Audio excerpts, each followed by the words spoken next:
Halo teman-teman, di pertemuan sebelumnya kita sudah membahas tentang perulangan dan juga list dan fungsi. Di pertemuan ini kita akan ngebahas dictionary, fungsi bersarang, dan library. Untuk penerapan fungsi bersarang, kita akan membuat sebuah game dengan map menggunakan perulangan bersarang. Tapi sebelumnya kita akan membahas dictionary terlebih dahulu. Dictionary pada Python seperti tumpukan lemari yang memiliki kunci. Jadi untuk membuatnya seperti ini.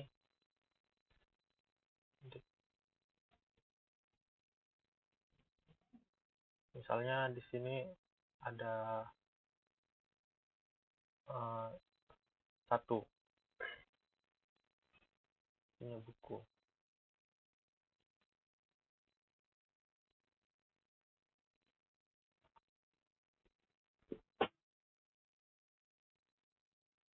Misalnya seperti ini, berarti dalam dictionary tersebut memiliki dua isinya. Yang sebelah kiri ini adalah kuncinya, dan yang ini adalah value-nya. Jadi untuk tahu apa isi dari kunci tersebut, kita harus mengetahui kuncinya apa. Jadi untuk pemanggilannya seperti pada list, cuman di sini kita nggak memerlukan indeksnya, di sini kita memerlukan kuncinya. Ini bisa kita print.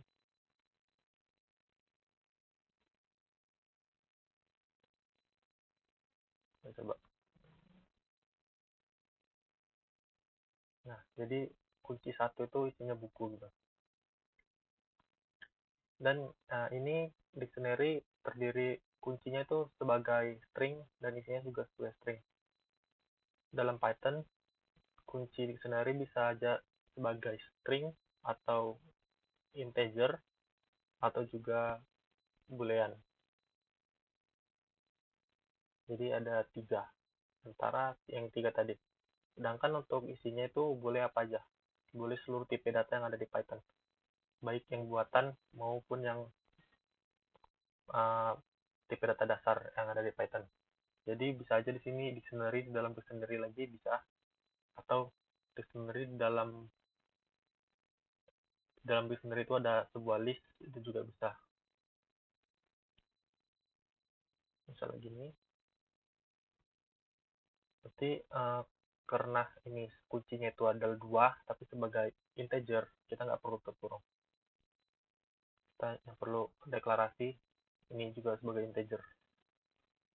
Nah, gini.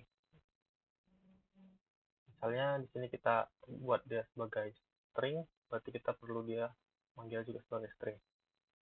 Lalu misalnya kita mau lebih rinci lagi, manggil antara buku A atau buku B, itu bisa langsung di gini. Nah, karena ini sebuah list, di sini kita untuk manggil buku A atau buku B nggak menggunakan kuncinya, tapi menggunakan indeks. Misalnya buku A itu indeksnya indeks pertama. Nah, gitu. Jadi kalau misalnya dictionary, di dalam dictionary, kalian manggilnya tuh harus pakai kunci juga. Ini karena di dalam dictionary tersebut hanya list, jadi untuk manggilnya tuh hanya dengan indeks.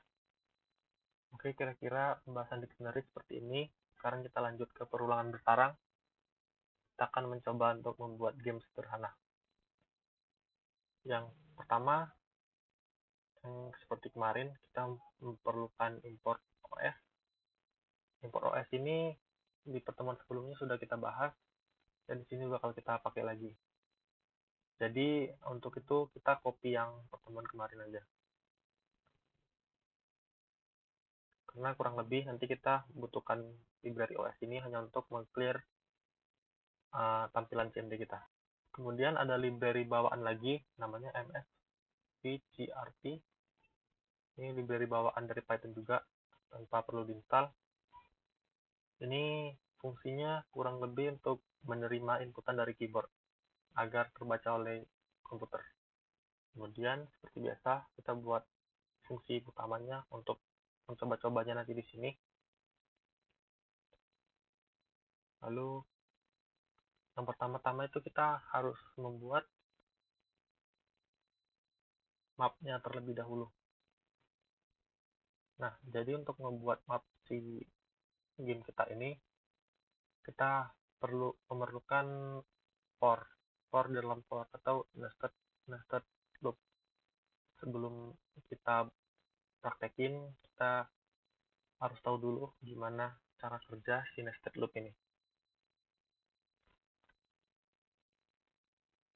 Sini kita perulangannya menggunakan for semuanya untuk yang membuat map. Oke, pertama itu perulangan biasa, kita coba dulu. Nah, di perulangan biasa ini kan seperti kemarin, dia akan ngeprint sesuai ringnya, jadi dari 0 sampai dengan 9. Gimana kalau setiap perulangan ini ada perulangan lagi ke samping. Jadi di setiap perulangan ini ada lagi perulangan ke samping. Berarti di setiap angka tadi itu ada for lagi gini. Misalnya di sini tab 10 juga kita buat, lalu kita print. Misalnya di sini yang kita print itu adalah bintang. Lalu kita nggak mau dia spasi ketika dia di row yang pertama. Jadi ini anggap aja sebuah row dan ini kolom. Artinya yang perulangan yang atas ini itu untuk ngebentuk ke bawah gini. Sedangkan perulangan kolom yaitu untuk ngebentuk kolom atau ngebentuk ke samping. Jadi ini kan sebuah variabel, jadi kita baca row dan kolom. Lalu setelah dia selesai ngeprint ke samping, kita mau dia spasi biar dia ke bawah. Berarti kita setelah selesai perulangan ini, kita harus print dia lagi, print kosong gini. Artinya setiap dia udah selesai ke samping, kita print dia ke bawah. Nah, gini. Ini kan udah jadi. Ini seperti kita lihat ini, anggap aja ini sebuah map kita. Jadi nanti kita dalam petak ini, persegi panjang ini, ya ini anggap aja map kita. Oke. Sekarang kita terapkan di perulangan bersarang ini ke grid map kita. Nah, ini tadi kan kita udah bisa nih buat map kayak gini ya. Sekarang semua ini harus kita masukin ke dalam list. Berarti kita harus butuhin namanya list map. Kita deklarasi dengan list kosong. Kemudian kita perlu namanya temporary map.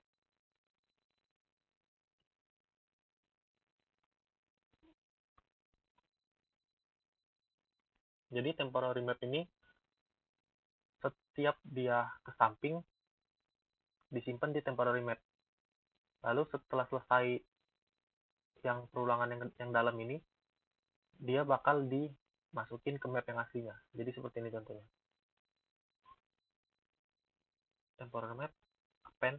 Append itu untuk menambahkan indeks terakhir di list tersebut, indeks paling kanan. Berarti di sini misalnya temporary map kita tambah itu bintang. Berarti itu seluruh yang ke samping gini, misalnya ini satu samping gini, kita masukin ke T-map. Berarti ini udah selesai satu gini, di bawahnya berarti map, kita pen dengan si T-map tadi. Oke. Di sini coba kita print si map-nya.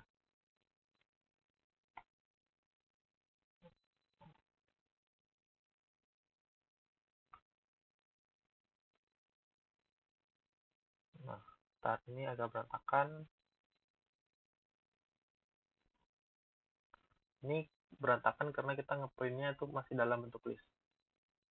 Untuk biar kelihatan seperti map yang tadi itu, kita harus ngeprintnya dalam bentuk for. Misalnya di sini kita print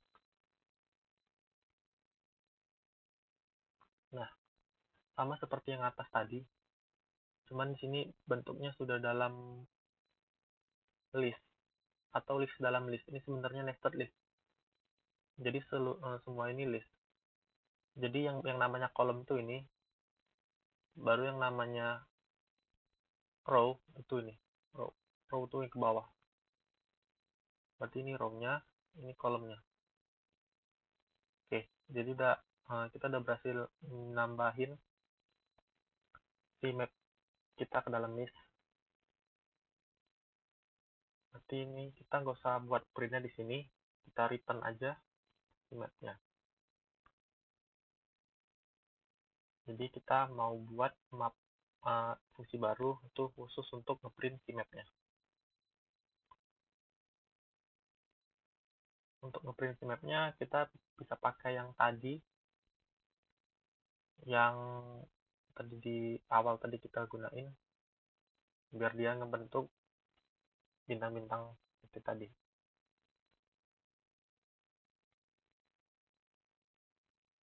Berarti di dalam print map ini kita panggil si grid map,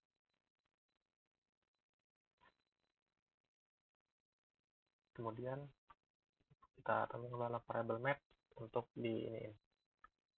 Coba kita jalani si print map.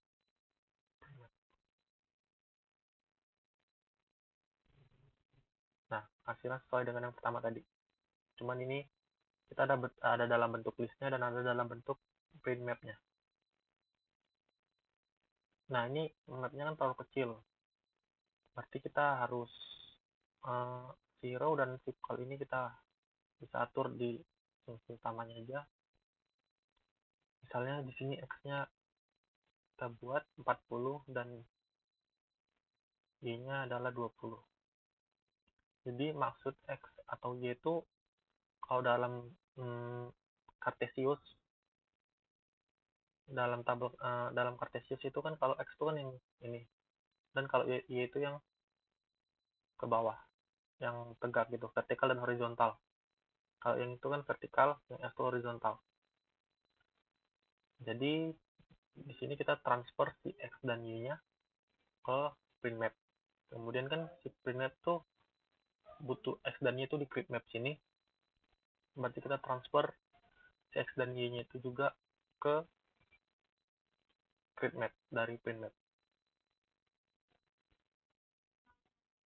Berarti karena tadi si row itu ke bawah, berarti si row itu bentuknya adalah y. Dan karena si call itu tadi ke samping, berarti dia x. Ini kita coba. Nah, gini. Ini udah jadi map kita.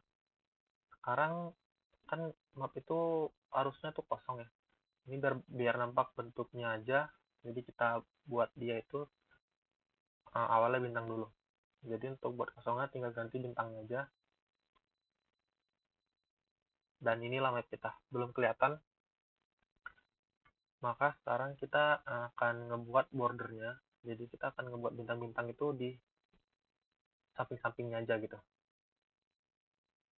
Jadi kita ngebuat fungsi baru namanya border map. Lalu logika si border ini kita tetap menggunakan for. Misalnya kita di sini mau ngasih border yang atas atau top. Berarti kan kita perlu border yang ini. Ini kalau masih perlu yang ininya aja. Sedangkan ini tuh adalah kolom ya. Satu kolom, maksudnya satu baris, tapi kolomnya semua yang terisi. Di baris ini kolomnya penuh gitu. Berarti kita di sini perlu panjangnya si x dan y kita tadi itu. Dan kita juga perlu si maps yang udah jadi ini. Karena maps yang udah jadi ini, misal yang ini, yang kosong ini, itu kita ubah hanya yang atasnya aja. Jadi kita nggak ngebuat maps baru, maps yang udah ada yang kosongan ini, lalu kita ubah yang atasnya aja. Berarti di sini kita ngelakuin assignment ke maps yang udah ada. Jadi di sini kita perlu maps dan perlu si x dan perlu si y. Lalu si bordernya ini kita panggil ketika si maps-nya udah kita buat.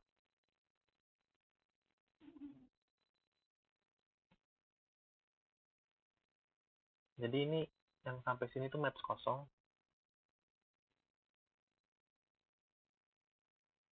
Yang di sini tuh maps udah pakai border. Maksudnya ini isi dari maps ini.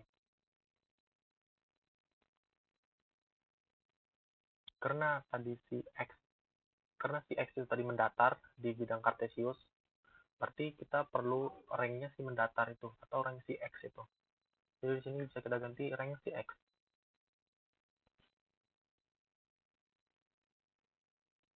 Lalu kita assignment-kan ke sebuah map yang udah ada. Untuk assignment ini, karena maps ini sebuah list, dan listnya tuh list 2 dimensi. Jadi untuk mendeklarasi list tersebut tuh kayak gini. Yang awal ini adalah row. Jadi setiap satu ini tuh masuk yang di awal. Jadi kalau misalnya di sini kita buat 2, berarti 0, 1, 2. Berarti di sini. Lalu untuk yang sebelah kanan ini adalah untuk yang ini. Misalnya kita yang sebelah kanan, yang kiri ini 0, berarti dia itu yang awal. Kemudian yang sebelah kanan ini kita buat misalnya 5, berarti 0, 1, 2, 3, 4, 5, berarti itu yang ini. Berarti kan kita hanya ingin mengisi yang ini. Berarti singkatnya yang call itu adalah yang kanan, yang kiri itu ada yang row. Karena kita tadi hanya ingin mengisi call-nya aja, berarti di sini kita buat top. Karena ini kan bakal naik terus ya, sesuai dengan rank-nya. Dan di sini karena row-nya itu tetap di row pertama, karena dia kan paling atas, berarti dia 0. Nah, di sini tuh kita ganti dia dengan bintang. Kita coba print dulu. Line 19. Oh iya. Ini karena kita belum nge-return yang di bawah.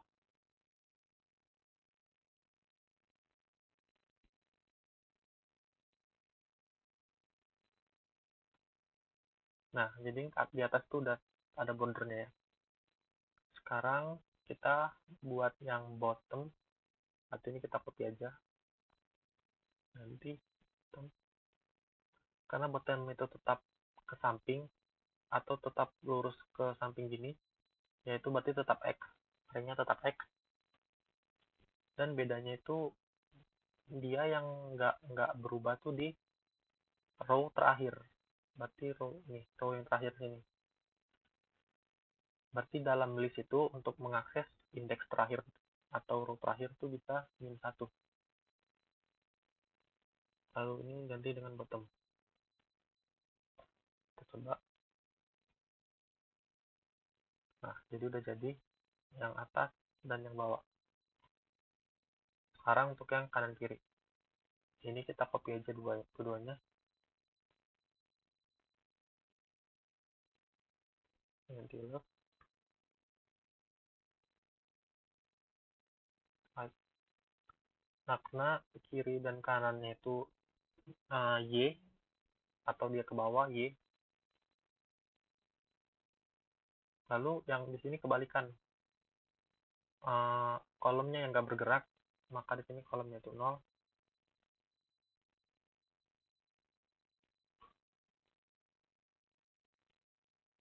Dan di sini tuh -1.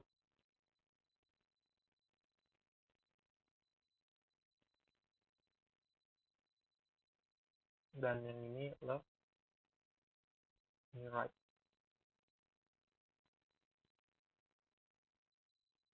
Coba jalan. Nah, gini. Jadi ini udah ada sebuah map-nya. Sekarang kita mau sebuah karakter kita di mana letaknya. Jadi anggap aja kita akan letak karakter itu di sini. Berarti ini berada di kolom ke 0, ada di row 0, 1, berarti di row 1 di kolom ini kolom ya satu juga. Berarti untuk itu kita akan perlu namanya variabel baru, misalnya di sini xj atau x karakter dan y karakter. Lalu dia kita kirim ke dalam si ini lagi.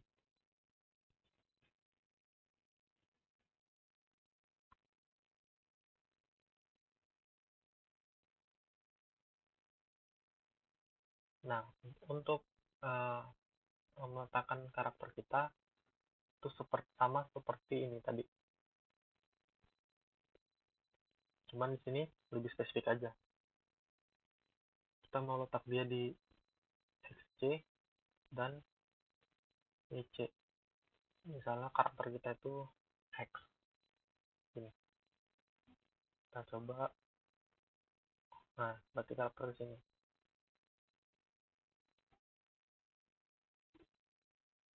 Atau ini kita ganti dengan 2 aja. Biar lebih kebalik ya. Ini 1, yang ini 2.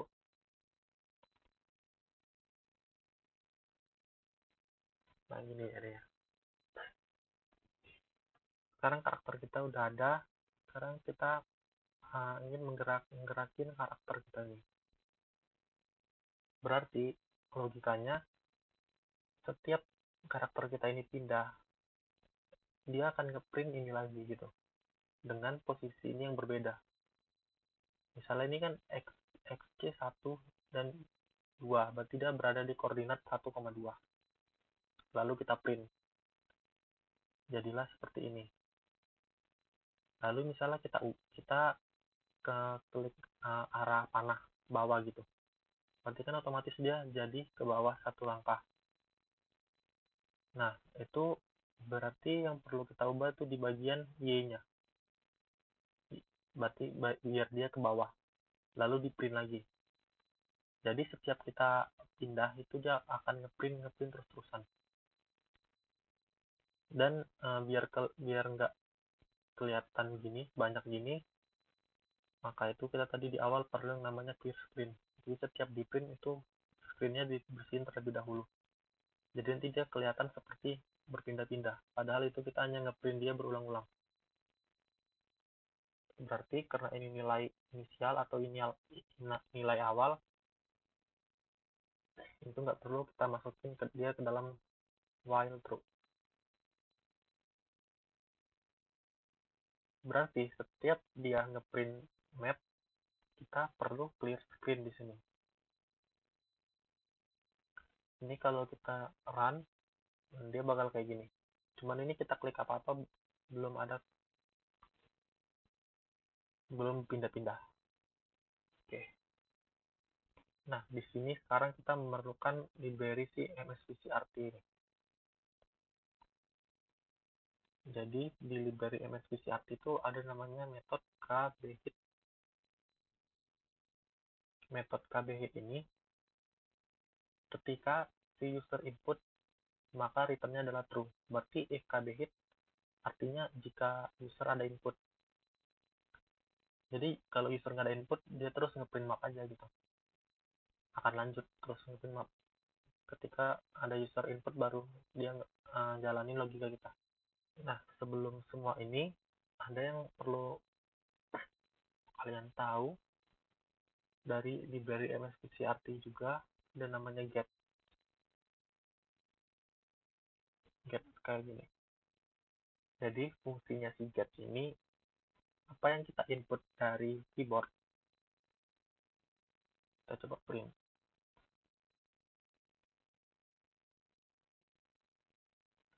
Misalnya di sini aku klik W. Nah, berarti W itu kayak gini. Misalnya di sini aku klik S. Atau di sini aku klik arah panah. Ini aku klik arah panah bawah, kiri, kanan. Oke, jadi kayak gitu. Jadi di sini kita arah panah ini kelihatannya ini ya, namanya sama. Jadi si inputan ini kan bentuknya nih binary. Jadi kita ubah dia konversi ke dalam ordinary, biar kita lebih gampang mengenalinya. Jadi kalau di binary tadi W itu kayak gini, kalau di sini W itu 119. Kalau S itu 115, D 100, dan A 97. Berarti ini yang perlu kita hafal untuk kita pakai ASDW. Berarti kita perlu ini di program kita. Jadi ketika ada input, user akan ketika ada input user akan menjalani ini, inputannya itu apa gitu. Lalu kenapa harus ada ini gitu? Kan bisa aja ini langsung gini. Jadi dia menerima inputan apa langsung gitu. Nah ini kalau kita buat dia kayak gini, ketika kita nggak input, maka program itu berhenti. Tapi kalau yang ini ketika kita nggak input, program itu terus jalan. Kalau yang tadi program itu nunggu kita input, jadi dia berhenti. Nunggu kita input apa dulu, dia baru jalan. Kalau yang ini nggak, jadi kita pakai yang ini biar karakter kita itu gerak-gerak terus. Lalu anggap aja si n ini charen k, atau untuk deklarasi awal si charen k ini kita buat 0. Sedangkan untuk dia gerak, kita harus perlu logika jika charen k yang tadi ini 119 ini tadi W ya. Jika charen k itu 119 atau W, kita hanya perlu menggerakkan si karakter kita aja. Karena dia bergerak ke atas, berarti min sama dengan 1. Ini coba kita langsung jalannya aja dulu. Nah ini dia, ini jalan ya, tapi ini aku klik W malah ke samping dia, berarti kita salah di charen k nya. Misalnya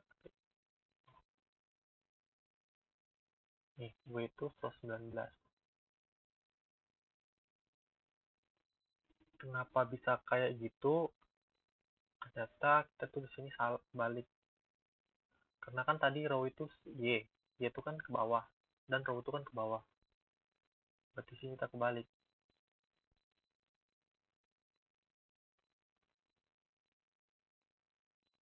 Nah ini saat aku klik atas gitu.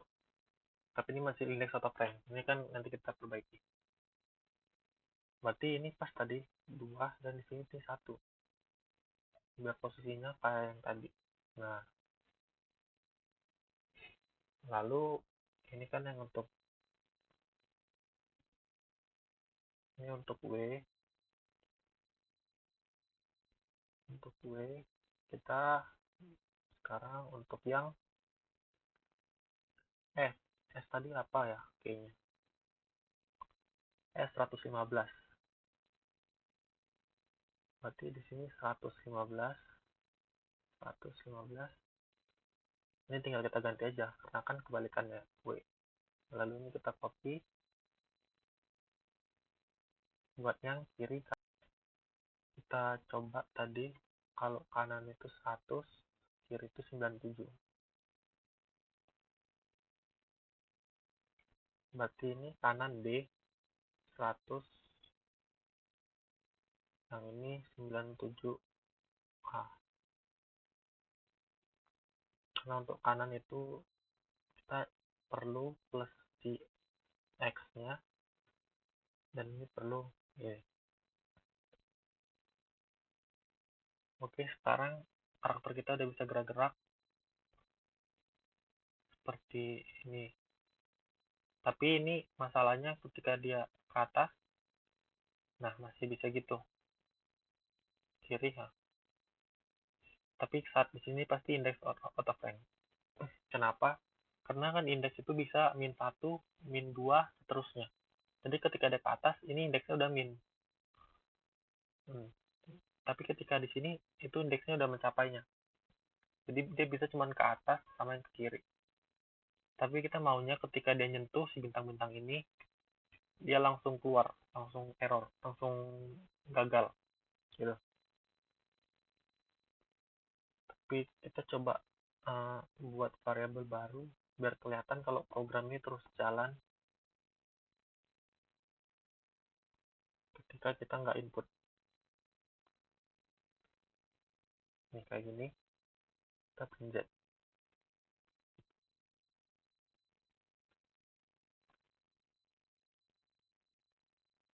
Tunggu, ini nggak jalan ya? Oh, ini masih plus 0, salah. Nah, dia kan terus jalan, walaupun kita tadi nggak ngeklik apa-apa.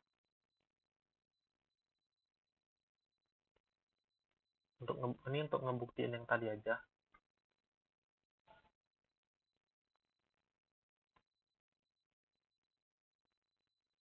Nah, ini harus diklik satu-satu baru jalan gini.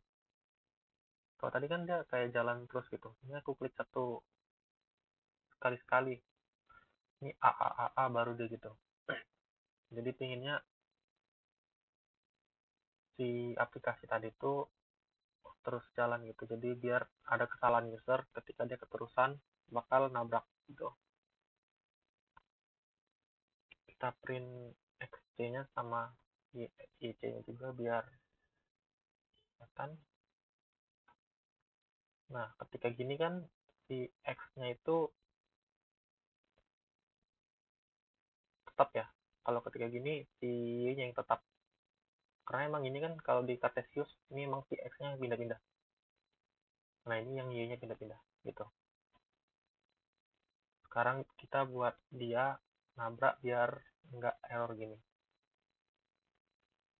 Nanti kita buat fungsi baru namanya kondisi, atau kondisi ketika dia sukses dan enggak. Jadi di sini itu simpel aja. Nanti kita buat gerbang di sini satu di sini. Jadi nanti si X ini harus kita masukin ke gerbang ini gitu. Ini untuk skornya. Jadi lebih kecil, lebih cepat, lebih tinggi skornya. Jadi kalau ini kan udah 290-an, berarti lama untuk masukin dia nanti ke sini. Berarti si bintang ini nanti kita ganti sama karakter lain.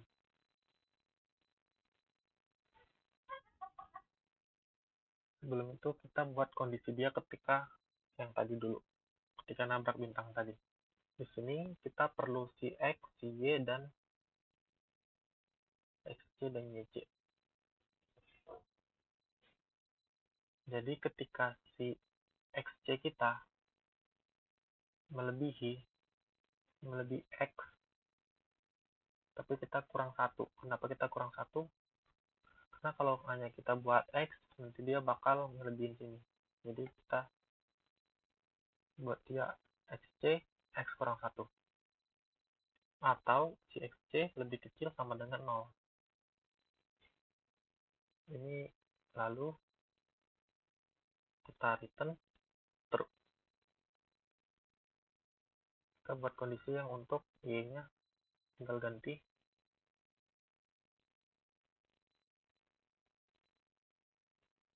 Berarti di sini kita if lagi, namanya itu if kondisi tadi. Kita perlu masukin ini semua. Berarti ketika si kondisi ini benar, kita break. Berarti dia program langsung berhenti. Nah, gitu. Ini misalnya kita ke kanan juga. Tapi ini belum ada kata-katanya. Apakah dia berhasil atau enggak. Nah, gini.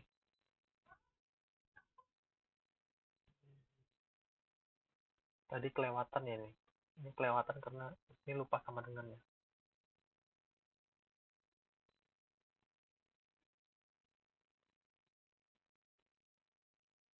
Nah, jadi nabrak. Karena kita udah buat kondisi itunya, sekarang kita ngebuat bordernya yang untuk keluar. Nanti sama kayak buat karakter tadi, cuman di sini langsung kita tentuin aja. Misalnya kita di sini mau x-nya tuh di 17 dan cn-nya tuh di 39. Karakternya tuh kayak gini. Kita lihat. Nah, jadi dia ketika masuk ke sini, maka si x-nya itu berhasil.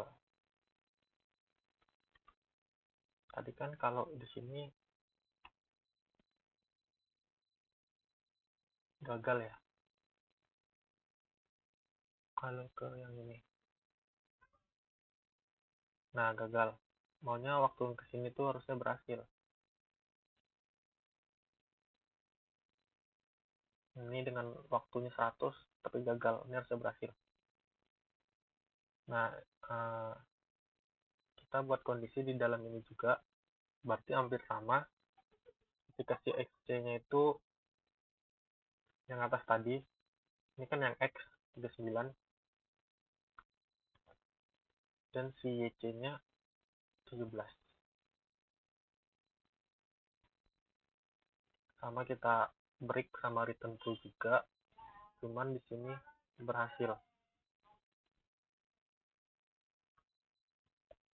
Kita coba. Nah gitu, ini kita lihat waktunya udah setengah jam ya. Kalau kita terusin kayaknya gak sempat. Ini ada beberapa yang udah jadi tuh kayak gini misalnya.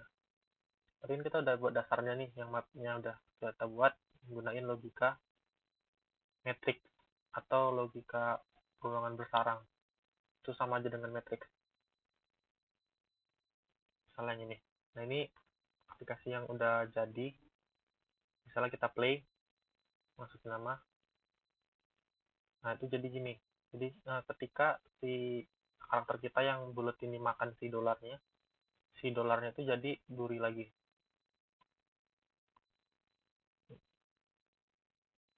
Jadi dia ketika kena gini baru mati.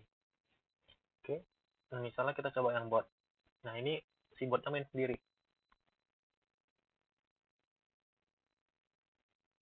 Ini ada rig-nya juga. Jadi rig-nya itu ketika kita makan 50 terus menurun.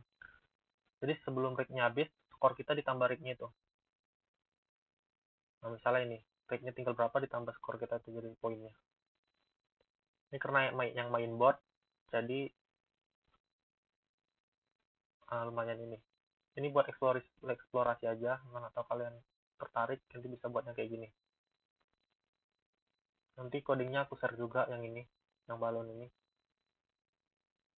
Ini sebenarnya lebih sulit ngebuat si botnya ini daripada ngebuat aplikasinya. Logikanya rumitan yang buat ini botnya.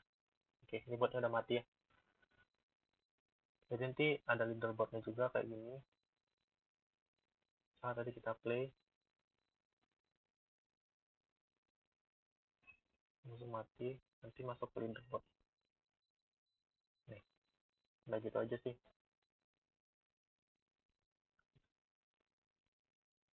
Mungkin pertemuan kita kali ini sampai sini aja. Selebihnya, jika bingung sama materi kita, sebenarnya ini adalah nested for atau nested loop. Ini bisa lebih simpel penggunaannya di matrix atau di bentuk bintang-bintang segitiga kebalik atau bintang segitiga-segitiga piramida gitu. Ini emang pembahasan yang cukup rumit. Nah, nanti yang tadi juga akan aku share, selebihnya bisa tanya di Gimik. Terima kasih.